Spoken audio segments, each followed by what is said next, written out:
There is a moment in every life when you decide to rise, to stand taller than your fear, to speak louder than your doubt, to chase the vision that sets your soul on fire. This is that moment, and here we walk it together with stories that awaken, voices that inspire, and truths that set you free. This is Positive Talk with Kevin McDonald, where hope has a voice, and that voice is yours. And welcome to the show, everybody. My name is Kevin, of course, but you knew that. Or if you didn't, you do now. And Brachelle is here. And Brachelle is being incognito because she's got a bit of a runny nose and she's working to clean that up and take care of herself. And Brachelle, how are you? I'm doing amazing. Yes, the allergies are winning today, but hopefully not for long. And we have an amazing guest, Kevin. We have been so excited. This is such a good way to start our Monday off and talking about something so inspirational and so powerful. So would you like me to introduce her, or would you like me to give you that honor? Well, I'll tell you what. Before we introduce her, we need to introduce Willow. Let's do it. Come here. Okay. So go ahead. Yes, we have Willow with us on the show along with Stacy Schaffer. Her website is authorstacyschaffer.com.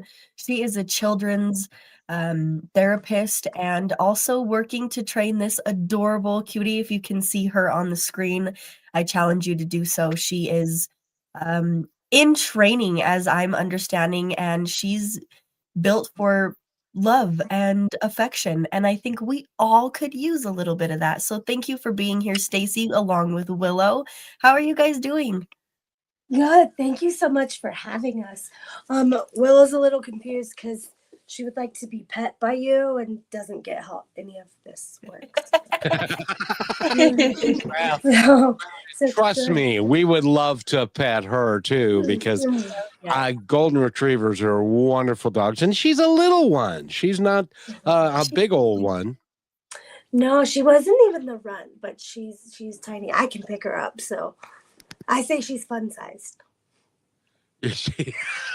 Just like a Milky Way fun size bar. She's just that. Well, welcome to the show. I'm so happy that you are here. And let's begin with this because this is important. Now, there are service dogs and there are therapy dogs. What is the difference between a service dog and a therapy dog?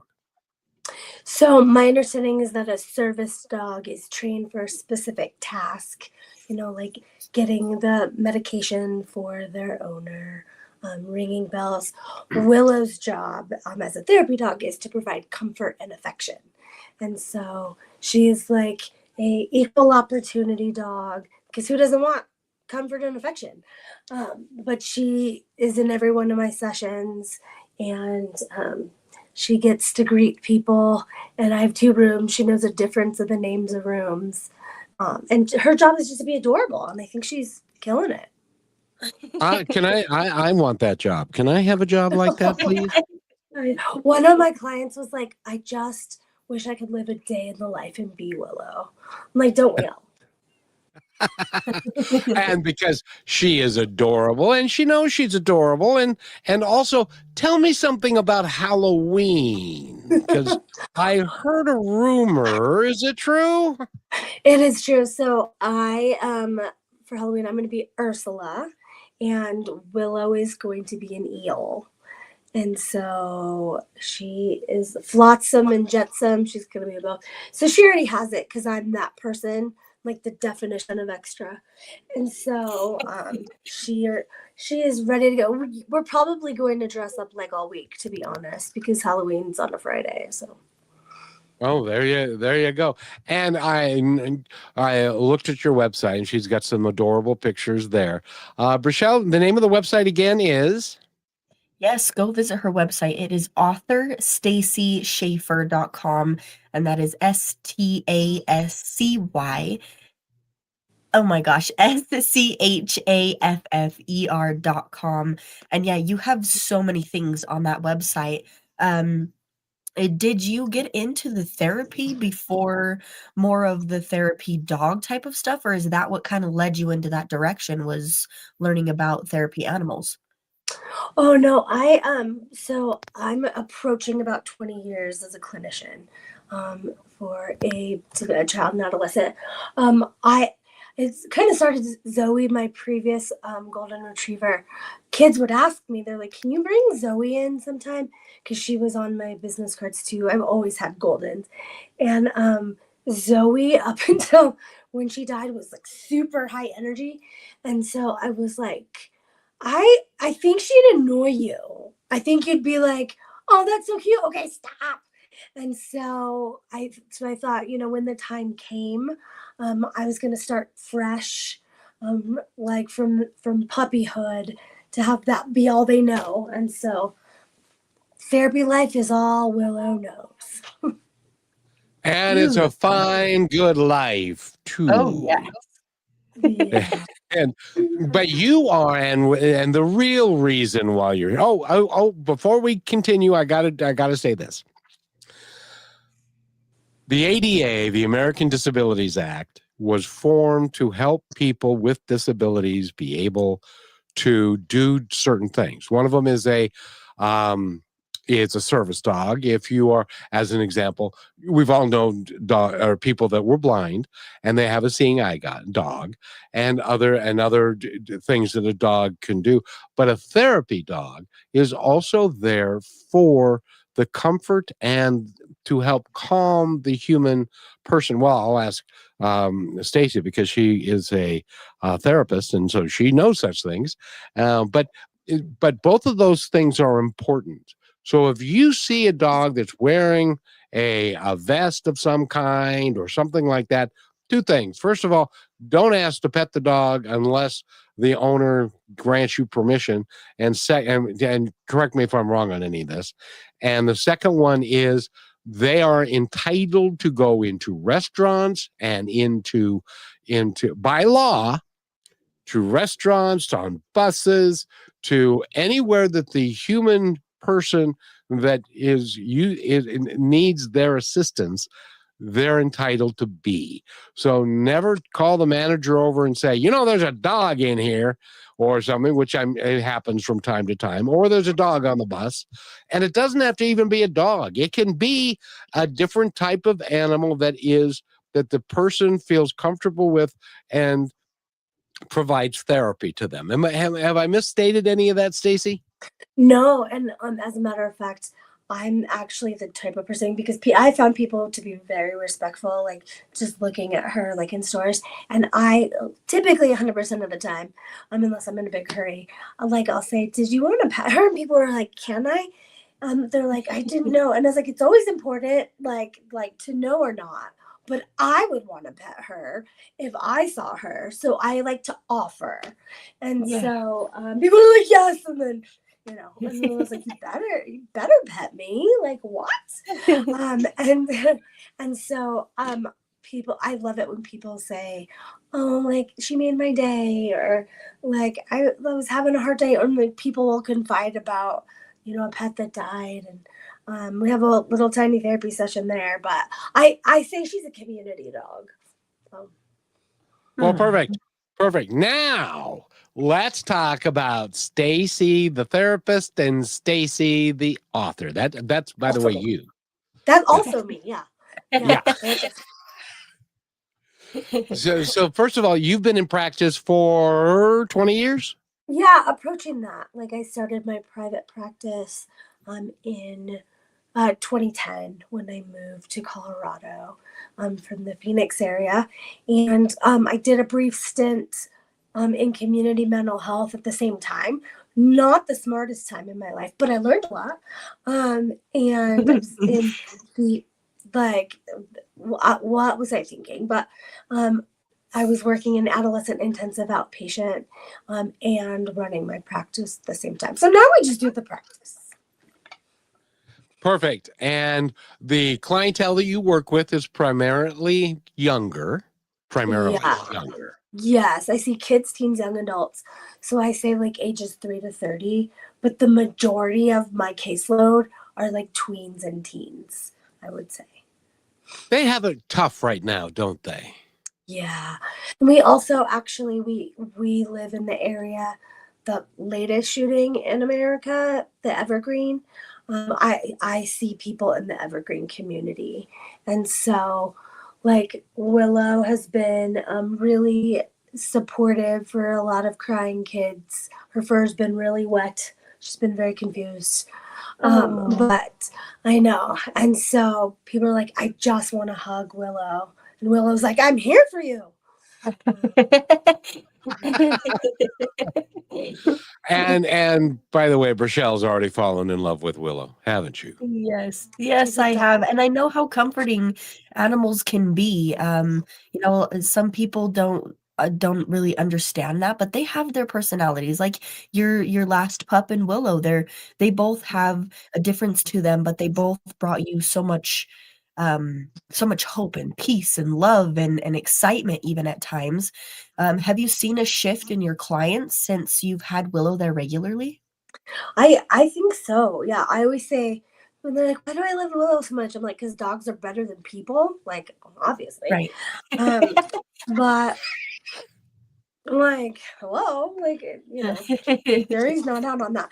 But I have a couple of kids that are on the spectrum that they have an easier time. It appears they have an easier time talking to me by looking and petting Willow and then talking. Yeah. So that's been adorable. I have some really, really depressed little kids that will start a session and just like hug her and cry into her fur. And that's how it'll start. And then they'll say things to me, but like they're talking to Willow. Yeah. They're like, Willow, this thing happened. And I'm like, well, since I happen to be here, I overheard.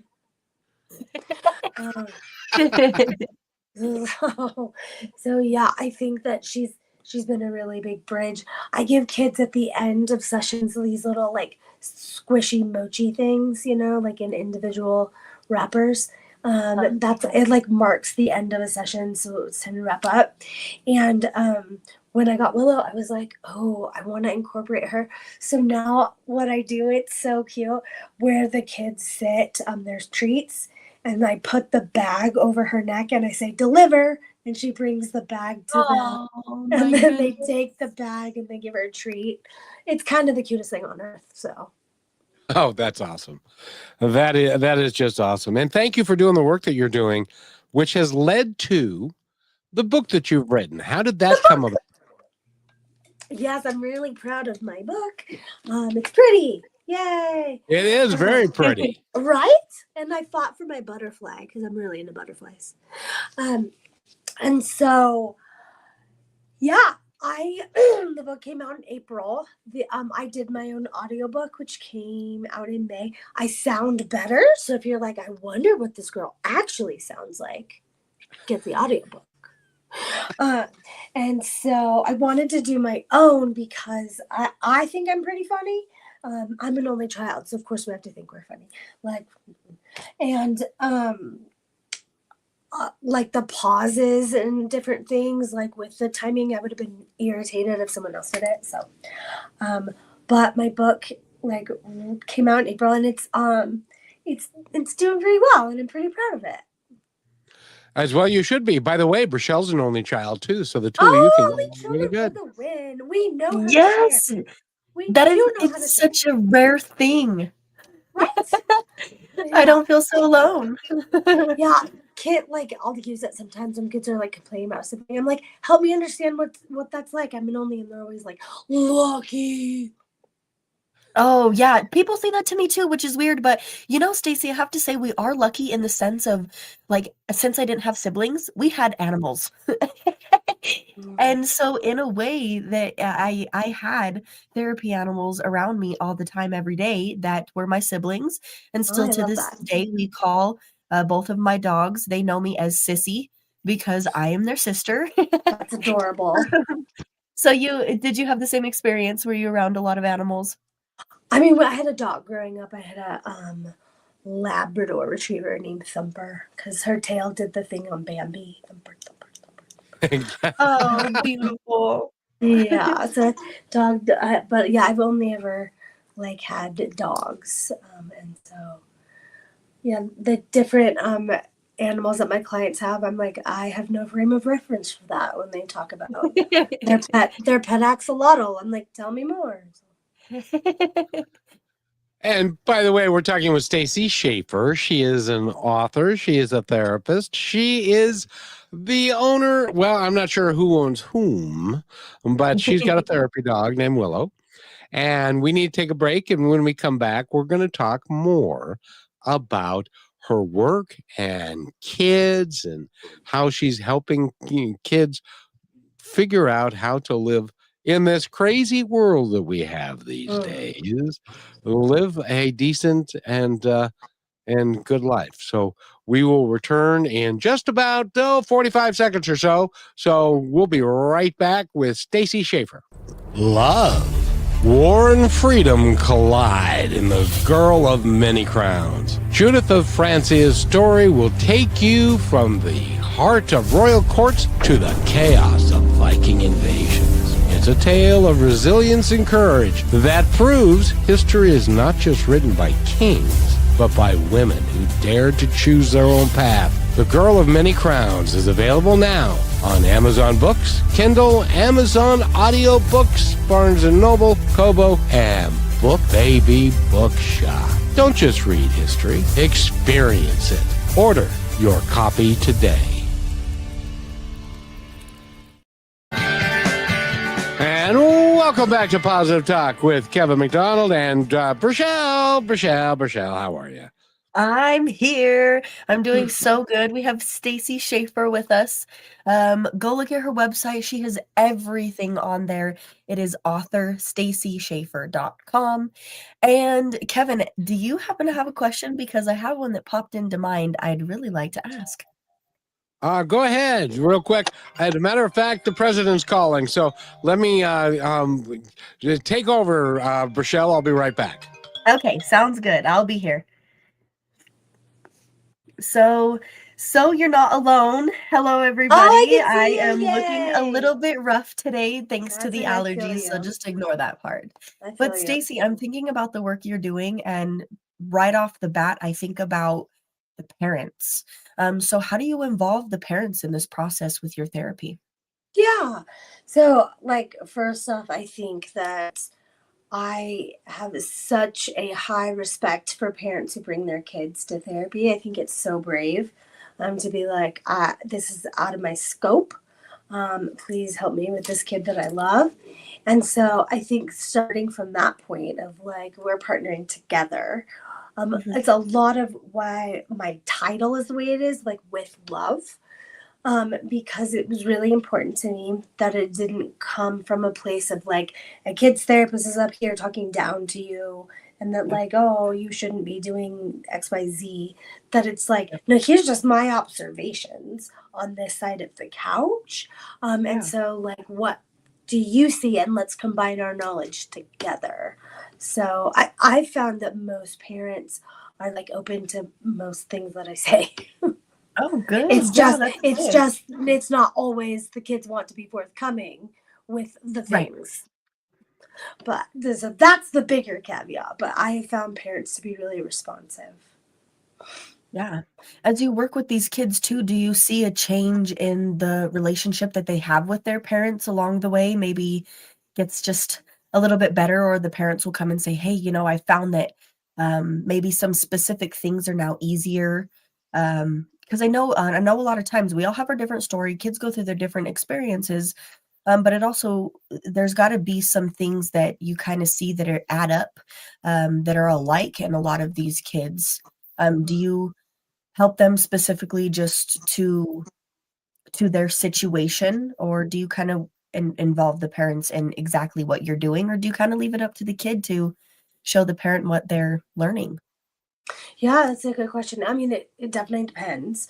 But the first thing that came to mind was sometimes if there's, say, a situation where a kid like made a bad choice out of impulse, and like they tell me, and they're like, I want to tell my parent, whatever.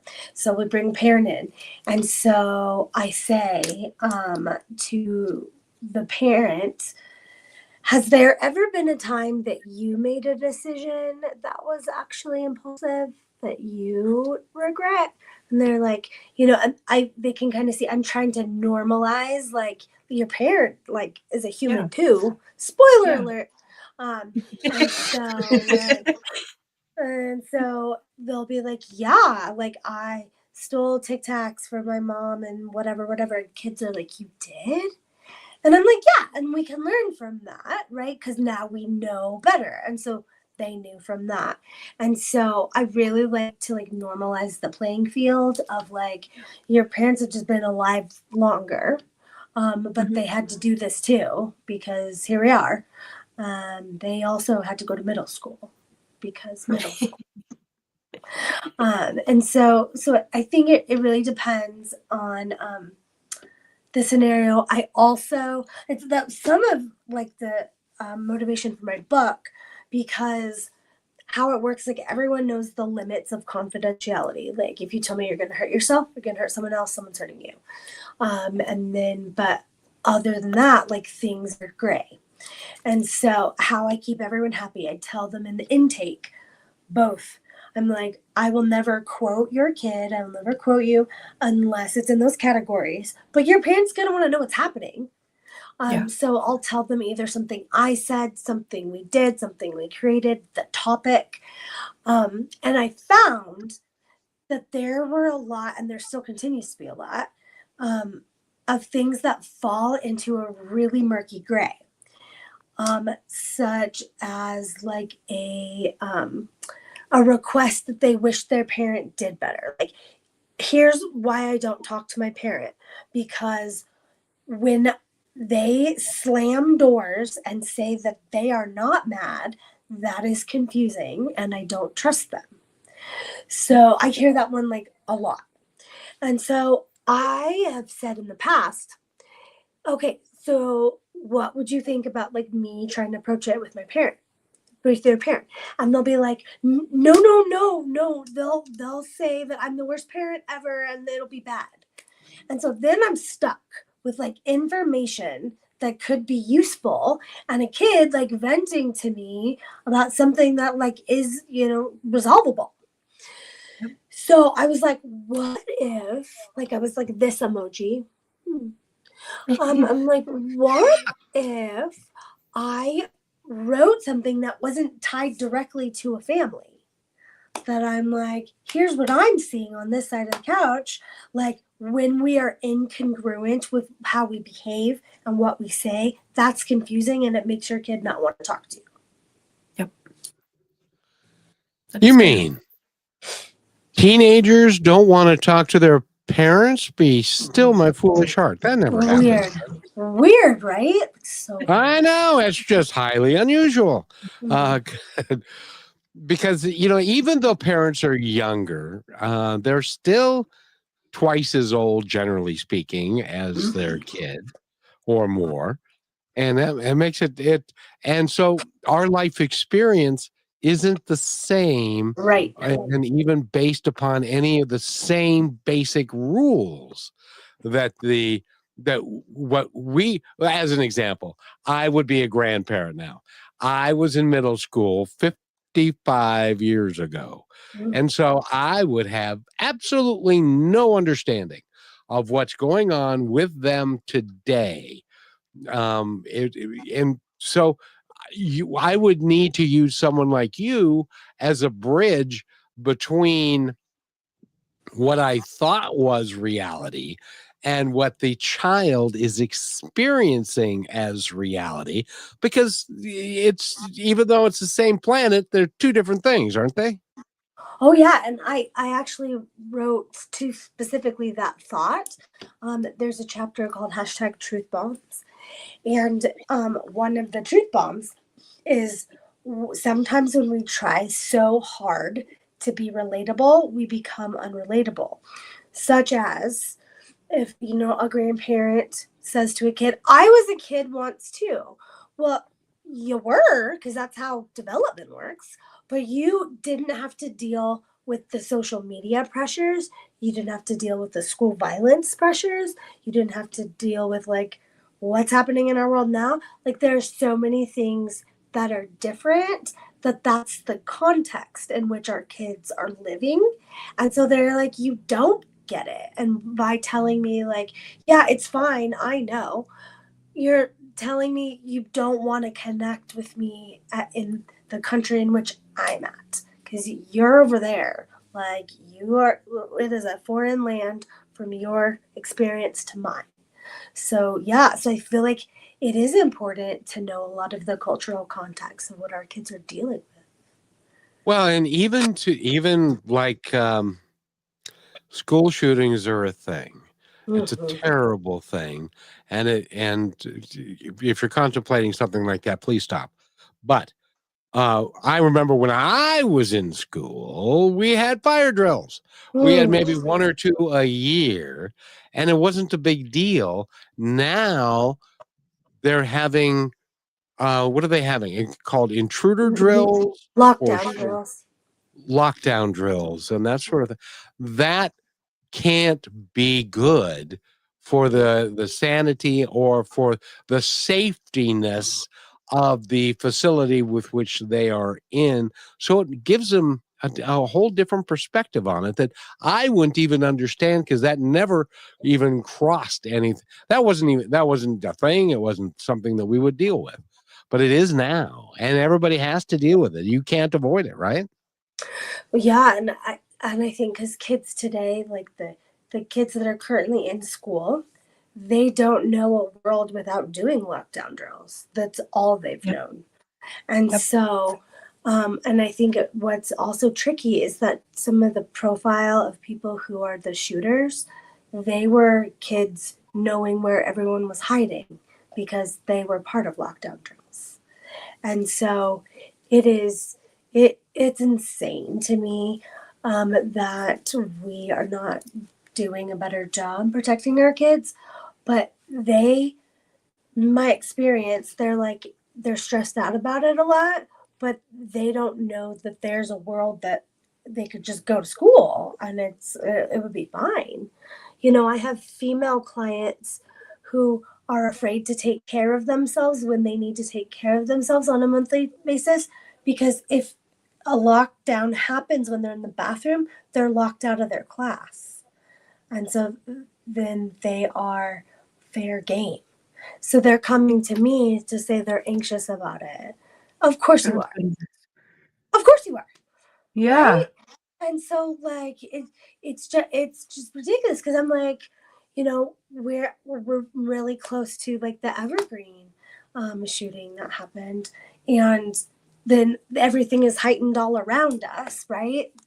One of the closest high schools next to me had a copycat situation the next day, and it's bizarre. And so they're like, therapists, like, fix the kids. I'm like, can we fix the country? Because that would be cool. That would be much better if we could do that. Yeah. Rochelle, and her point is so valid, and I'd like you to speak on this, because there are things that kids have to do to just take care of themselves that that they don't think about. That because getting locked out of your classroom because you're in the bathroom because you've got to take care of yourself, and then there's a problem, and that I can't imagine. Have you heard of such a thing, Michelle? Yeah, I've experienced it actually more than even in school. It was daycare for me, yeah, what if I come out of the bathroom and everybody's gone, or everybody's dead, or I experienced those exact same things, and I went through other trauma that spiked that more than other kids. And it's not just that, but kids also have their life in them, and we don't know what they've gone through and what that alone triggers. And I really think, damn it, can it just be simple? Send a staff member with these children when they go to the restroom, I mean, for one, that'll help secure whatever's going on in the bathroom, because if you have been in high school, you know what happens in bathrooms. So because it makes it safer too, think about how many dangerous things do happen in the bathroom. Well, I need to go to the bathroom. Well, what if I'm in the stall and I get stabbed? What if this happens? What if that, it's not just the danger of being alone, but the difference of being away and being helpless. And I think there's so many simple things we can do with our school systems. If we're spending all these tax dollars on all these things, I think we should be able to send our kids to school in a place with adults that we trust who are also afraid. As I mean, if you were in charge of 40 kids and you let one go to the bathroom and something happens, I don't know how I'd live through that. So it's not just the kids. I think it puts repercussions on the adults, and we could be paying a lot more attention to it for sure. Yeah, there was a oh, sorry. And by the way, Stacy, before we continue, we need to take a break. But first, Brachelle, guess who is wanting to chime in? Samuel, hello.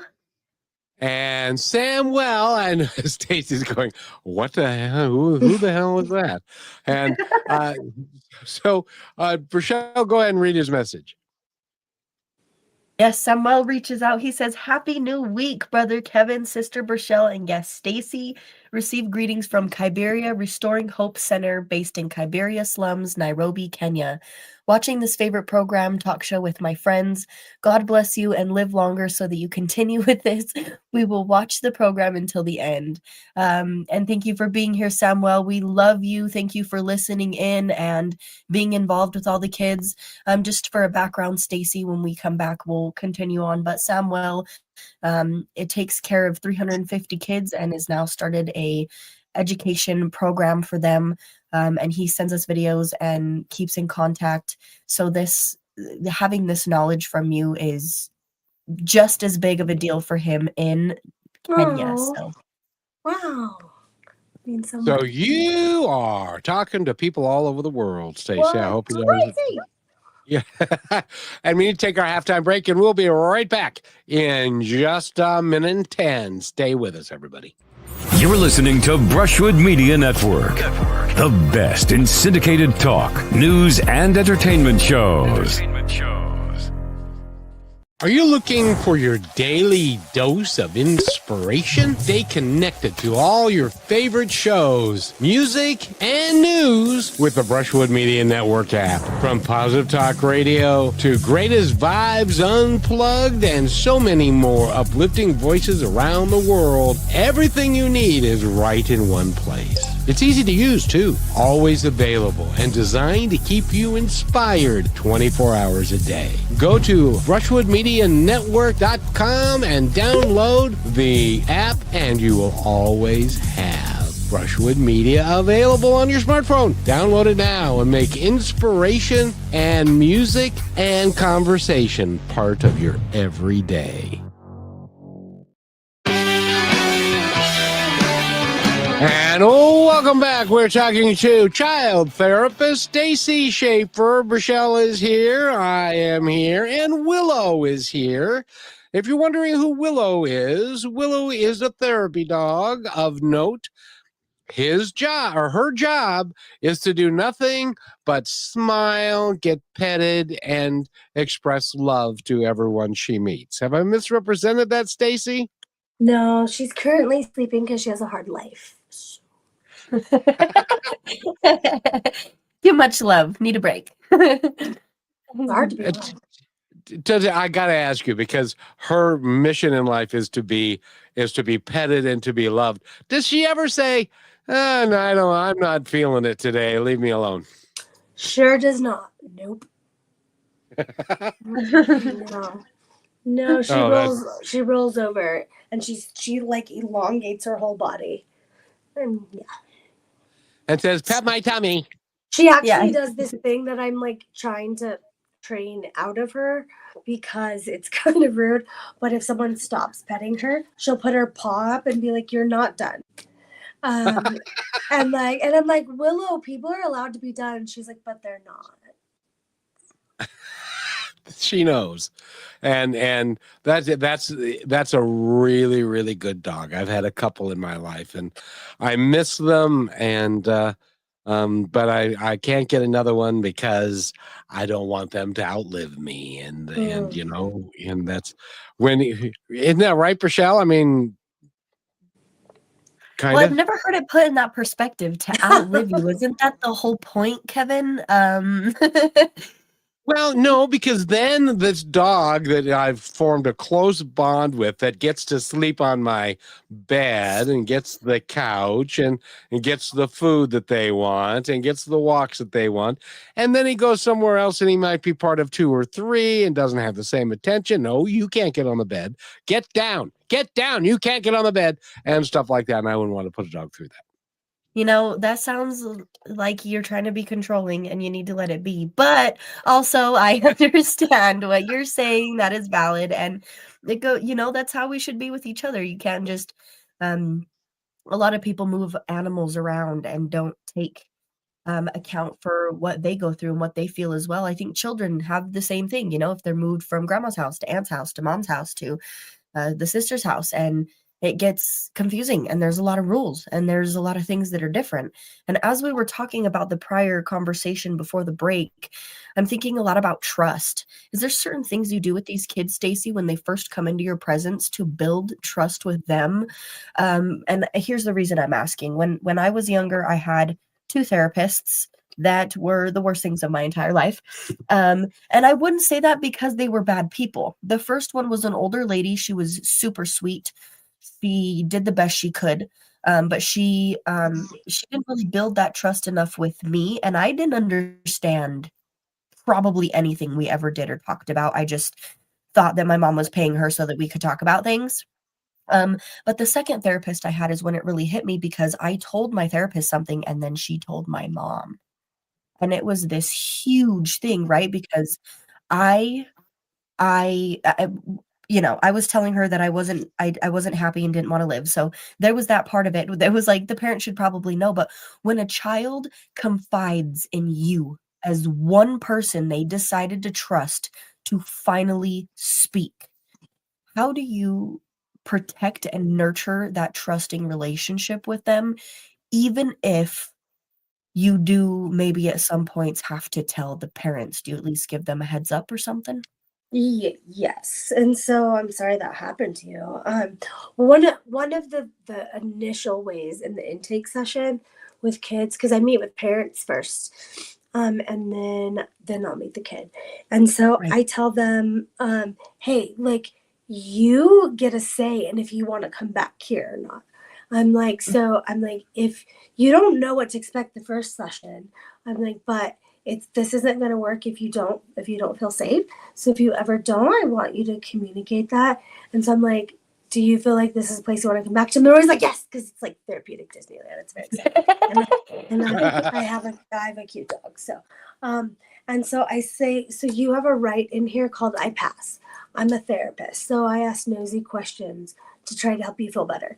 If there's something you don't want to answer, not now, not yet, not ever, you say pass. That's always honored 100% of the time. And so I find that, like, I see their like little shoulders relax, because I'm not going to ask the one thing that they, don't want to respond to. I was like, I don't want to respond to things I don't want to respond to, so you shouldn't have to either. But I'll tell them, if I talk to your parents, you are going to 100% know what is coming out of my mouth. And I'm like, and so there's no talking behind your back, because that's gross. Like, you could tell your parents yourself. If you wanted to tell them, you would have. Yep.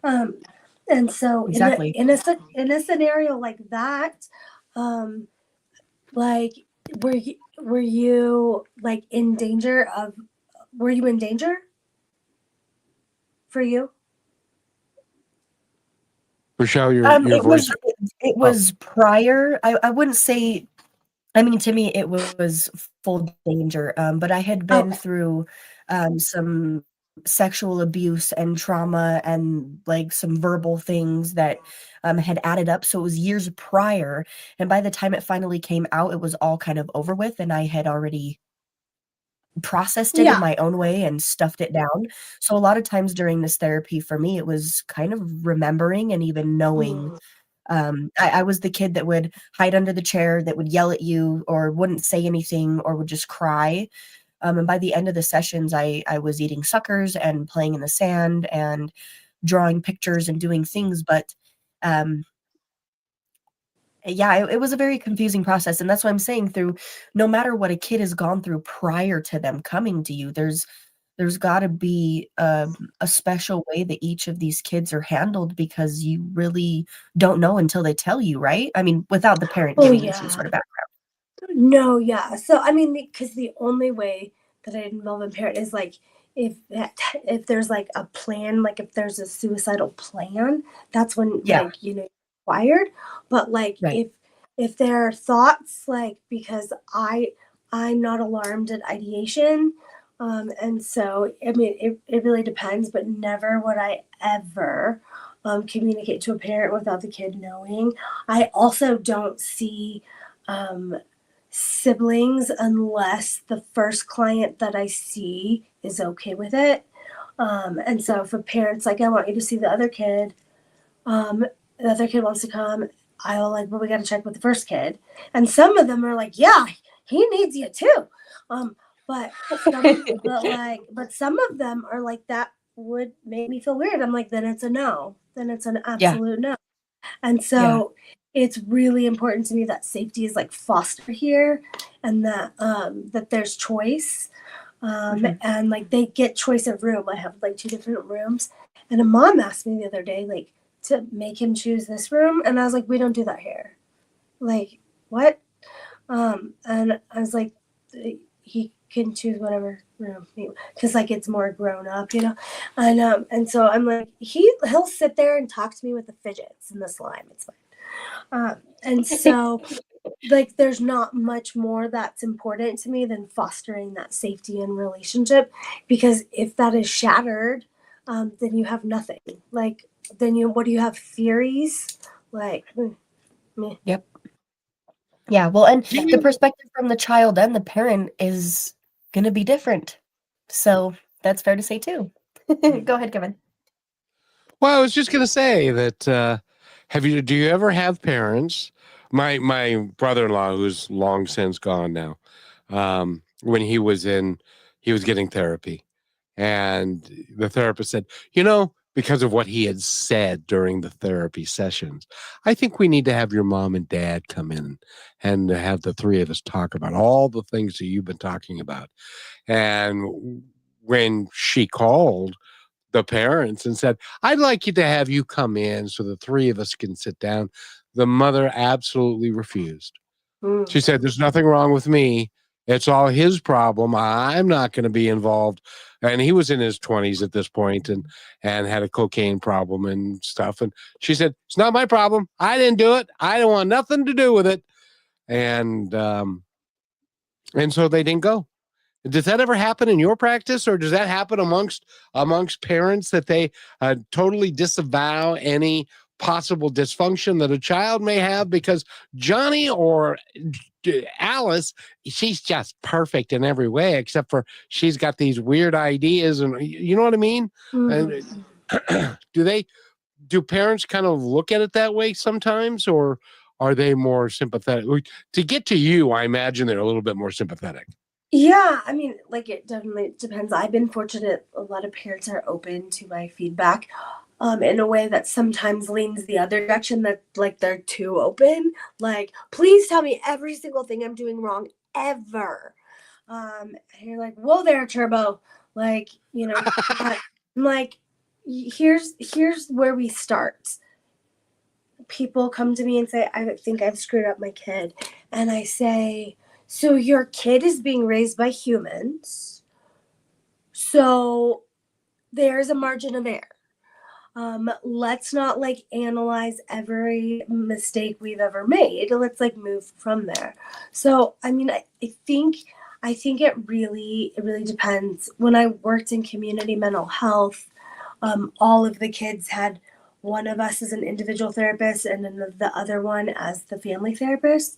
And so there were some interesting dynamics. there. And I think in different socioeconomic like situations, there can be just a wide variety of responses too. The more resources that a family has, the more likely they are to acknowledge that they could use some support because they can afford it. Like, frankly. Exactly. By the way, Rochelle, I think Stacy would be my choice if I had a youngster that I wanted them to go talk to somebody. She's awesome, don't you think? Oh, yes, 100%. Not only for And the child, but for the parent too. How you said that parents are usually open to feedback with you. That is such a big deal because what is coming from the child doesn't have to be blamed either. And you're making the adult understand, hey, I hate to break it to you, but you're also human and you're raising another little human. And sometimes you just need a little bit of help. So thank you for being here with people. After we come back from the break, I'd like to talk about what got you started into the book, and how that's kind of been going, and some feedback that you've gotten from it, and what it was like for you to write it. Okay. And by the way, we do little things that we call points to ponder, and I would love your opinion on a couple of these. Tell me if we've got it all wrong. And Okay. But I do have a hard stop in about 7 minutes. So perfect. Well, so do we. So we're good. Perfect. So hold on, and we'll be right back. Here's another point to ponder by Positive Talk Radio. A woman spent years hating the reflection in her mirror. One day, she whispered, "I am enough." Day by day, her reflection became her friend. Self-love begins with the words you tell yourself. Speak gently, because you are listening. This is brought to you by Positive Talk Radio, where stories of hope come alive. And welcome back to the show, everybody. Stacy Schaffer is with us, and she's a therapist, and she's got an appointment at 2:00. And so... And I love a therapist who can't be late. So congratulations for that. And so we've got just a few. That was a little curtsy. And we've got just a few minutes left. Rochelle. Yes. Go. Oh, yes. Okay, so Stacy, really, just to wrap up, I want to give you a few minutes to share a message with our audience and ways to reach you. But what was the biggest experience for you that was the most powerful writing this book? Something that really like shifted. I mean, the book had already been written. I had flown to Nashville to do the audiobook, and I had a day off from the studio, and I decided to go to the Grand Ole Opry because like iconic, and so anyway, long story long, I'm talking to strangers, and I met this woman. So she was like, "Can I ask you more about your book is about?" And so I told her how it's like part memoir from my like not so great childhood and the lessons learned, and then what I've seen on the other side of the couch. And she said, "I think I need your book." And I was like, "Oh, okay." And so I sent her the link, like moved on with my life. And then in the summer, I got a message from her, and she was like, "Your book changed my life. And here's this whole long thing." And I cried for hours. And she was like, "You said that you were probably at the Grand Ole Opry for a reason." She's like, "Girl, you were." And so then I was like, maybe I do have something to say to the world. And so, we're friends on like social media, but I think that it was the first time that she didn't feel alone in some of her trauma. And and for someone to not feel alone, to feel seen and to feel heard, like that's everything. It is everything.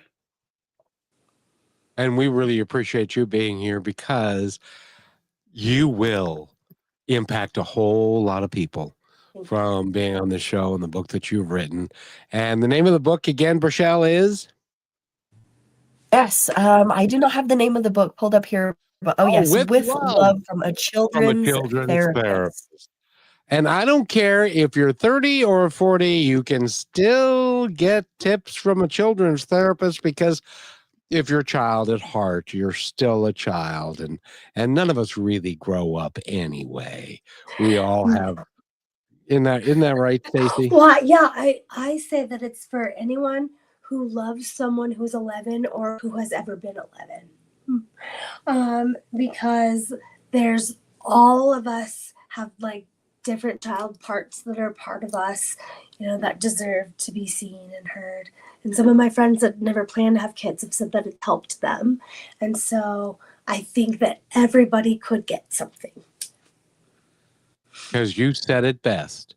Everybody, if they're still here, everybody at one point or another was 11 years old or 13 or whatever, because those years are full of changes and hormones and all kinds of stuff. So, Stacy, it's been such a pleasure to talk to you today. Yay, thank you so much for having me. I really enjoyed it. And Yes. Rochelle, would you like to close it out? I would love to. Before that, Stacy, I would love to have you back on the show to have a brand new conversation. I want to dig deeper into your story if you're open to doing it, and what even got you to this point. I think your story behind what you're doing is really what is the cherry on top for us. So I'd like you to share any ways that are best for people to reach you and find information about how to maybe work with you or some of your books and stuff. And then any message you'd like to leave us from this Monday. Yeah. Well, thank you for having me. I'd love to be back. I'm like wagging my non-existent tail. But furries are a thing, but that's a whole separate issue and episode. So the author StacySchaffer.com website that my publishing company made me, there's a contact me form that you can reach me on that as well. It tells about the book. It has some of the endorsements and then a link to Amazon, Audible, Spotify, Barnes & Noble. My Instagram is Hope Restored, which I talk about in the book, and so I can never change the title. But it's Hope Restored, and you can find me on Facebook, which it looks like Samuel already did find me on Facebook. Stacy Schaffer, this spelling. It's me on a surfboard. And by the way, we now have the title of your second book. We do. Dun, dun. You just said it. I say a lot of words.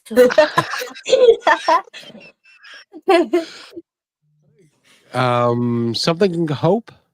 Hope Restored. That's it. Oh, my username. Yeah, because once upon a time I wanted to make my counseling practice called Hope Restored, but Stacy Schaffer Counseling is real catchy. Thanks for the name. So now it's Hope Restored by Stacy Schaffer. And her first book is out. Get it, and it can help anybody, whether you're 11 or you think you're 11. I still think and fun fact, random fact, it got picked up by a translator in Korea, so it's currently being translated in Korean. Congratulations. I know, so your listeners. You go, girl. You got it going on, kid. And by the way, it is now witching hour. It's 2:00. It's time for your next appointment, doctor. It's true. It's true. Well, thank you so much for having me. Thank you for being here, Stacy. It was an honor. Yay. Truly. And Rochelle just wants you back because she wants to see Willow again. Maybe just a little bit. They're not here yet, so we can see. I don't hear them. Luckily, often these next people are often late. And there is Stacy Schaffer and her dog Willow. And we love Willow. And you're smiling, Willow. That's so cool. I woke up to be here, you guys. Oh, that was awfully nice of you. Now you get to rest for a whole nother hour. She's like, fat chance if there's a child next. So Well, we'll let you get ready for your appointment, and thank you so much for being here. And we'll see when we'll send the link to invite you back. Thank you so Yes. much. Thank you, Bye. Stacy. Have yourself a wonderful day. Bye, Willow. Bye, Willow. Thank you for being part of Positive Talk with Kevin McDonald, where stories inspire and voices remind us of what truly matters. May today's conversation give you hope, courage, and a reason to keep moving forward. And just remember, till next time, be kind to one another because each other's all we've got.